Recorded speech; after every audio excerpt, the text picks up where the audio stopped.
Nako, ay may ulihin na naman ho. Ito nga si General Torre. Nakahanda na ho si General Torre at ang mga kapulisan sa paghuli dito ho kay Atong Ang at iba pang mga kasangkot. Alright, welcome back to my YouTube channel. I'm Andy's Vlog. Nakahanda na itong si General Torre at ang mga kapulisan para sa paghuli dito kay Atong Ang na itinuturong mastermind sa pagkawala, pagpaslang di umano ng mga sabongero. Walang piyansa ho ang ikinaso ngayong araw na ito. Kasong murder at illegal detention at iba pa. Isang like muna sa video na ito kung nagustuhan nyo po. Sabay-sabay po nating i-like ang video na ito. Sa lahat ng hindi pa nakasubscribe dito sa aking YouTube channel, please subscribe. Maraming salamat po. Pwede rin po kayo mag-share ng video na ito. Mainit-init pa. Ilang oras lang po ang nakakaraan. Wala na pong kawala dito. Itong si Atong Ang, sapagkat napakatitibay ho ang ebidensya laban po dito sa mga itinuturong mastermind. Nako po, walang piyansa, kasong murder, illegal detention, walang pansamantalang kalayaan po yan, mga kaibigan, habang nililitis ang kaso. Ito, samahan niyo po ako kung ano ang kaganapan, latest update tungkol dito sa kaso na ito. Huwag po kayong bibitaw. Nako, magugulat po kayo. Shout out po sa lahat. Ito po. Talagang si General Torre ay may huhulihin na naman ho. Mga kaibigan. Salute General Torre. Ito po. Benedict, anong kaso itong isasampa ng mga kaanak ng missing sabongero? Magandang tanghali, Ella. Ayon nga kay Ryan Bautista, kapatid ng isa sa mga nawawalang sabongero, kasong murder at serious illegal detention ang isasampa nilang kaso laban sa negosyanteng si Atong Ang.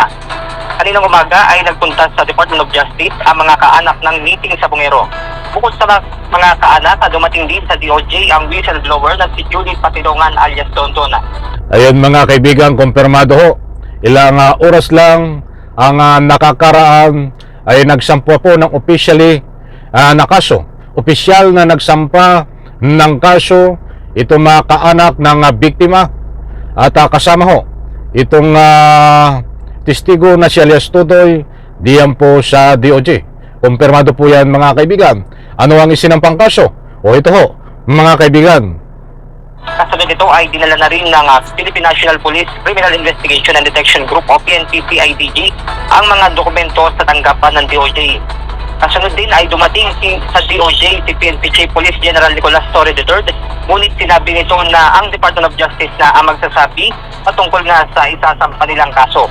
Ayon naman kay Ryan Bautista, natutuwa siya dahil sa loob ng 4 na taon ay unti-unti na nilang nakakamit ang hustisya sa pagkawalan ng kanyang kapatid at maging doon sa iba pang mga nawawalang sabongero. Ayan mga kaibigan.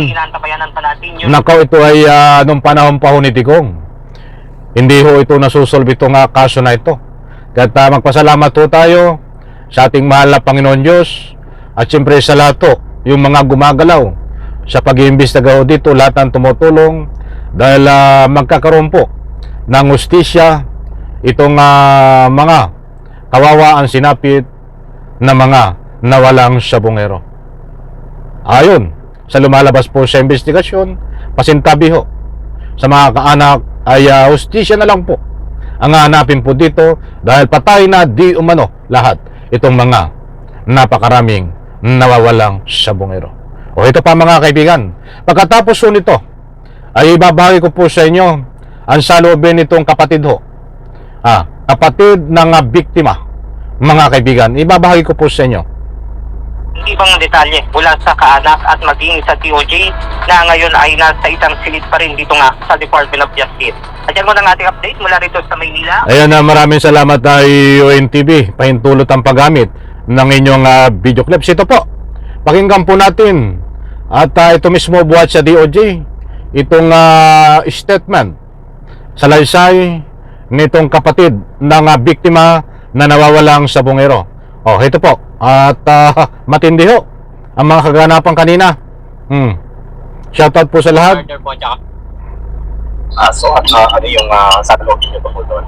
murder po, tsaka serious illegal detention po. Against kanino po? Pilatongan po, sa mga kasama. So ano pong sakalogin niyo tungkol dyan?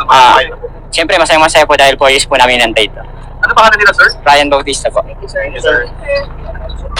Ayan na, shoutout po sa lahat. Buhat sa News 5 po yan. Mga balita na ito. Yung isa na una ay UNTV. Mga kaibigan, kung mapapansin nyo po, hindi po nabanggit ang pangalang Gretchen Barreto. Ang kinopirma lang ho dito ay pangalang Atong Ang nakakasuhan ng murder at illegal detention. Illegal serious detention. Iyan po ay mga walang piyansa. Kaya I'm very sorry. Mamaya ho, maghahatid po ako sa inyo ng complete details nito. Dahil wala pa pong lumalabas na kung kasama sa kaso itong si Gretchen Barreto. Sapagkat nabanggit ho dito nitong si Ryan, kapatid ho ng biktima, Ryan Barreto. Ulitin ko po, Ano yung sakalogin niyo po doon? Murder po, tsaka serious illegal detention po. Against kanino po? Pilatongan po, sa mga kasama. So ano pong sakalogin niyo tungkol dyan? Siyempre, masaya po dahil 4 years po namin nantay ito. Ano pangalan nila, sir? Ryan Bautista po. Thank you, sir. ayun, tama, Ryan Bautista. Iyan po yung kapatid ng nawalang sabungero. At ang sabi nga niya ay kinasuhan si Atong Ang at ang kanyang mga kasama. Sino ang kasama ni Atong Ang? Siyempre napapabalita ho dito ay ito si Gretchen Barreto ay tinuturo din ng DOJ sa pamagitan po ng ebidensya na kasama sa ika nga po iniimbestigahan. Kaya hindi po tayo nagkuklose dito, nagko-conclude. Mamaya po ihatid ko sa inyo kung nakasama ba sa kinasuhan itong si Gretchen Barreto dahil wala pong nababanggit ng anumang pangalan dito. Basta't ang binanggit na lang nila ay ang si Atong Ang at ang kanyang mga kasama.